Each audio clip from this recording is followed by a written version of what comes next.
sa inyong lahat. Kami po pala ang pangkat isa. Ipapakilala ko po sa inyo ang aming mga kagrupo na sina Albi, Marilyn, Raven, at si Karil.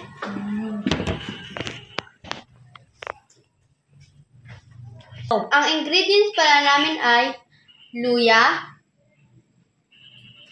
asin, asukal, carrot, bell pepper, paminta, suka, at 2 papaya.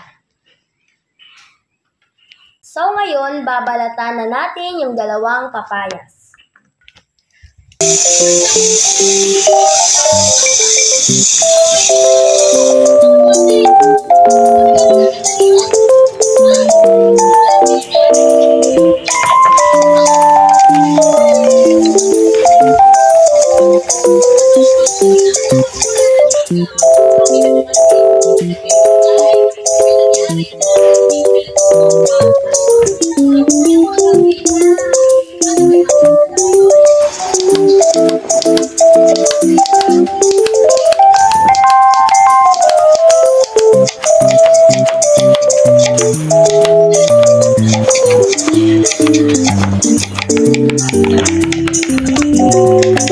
Babalatan na natin yung carrot habang naghihiwa pa sila ng papaya.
May ikaw na lang mag-uan sa last ibutang. Sige na go.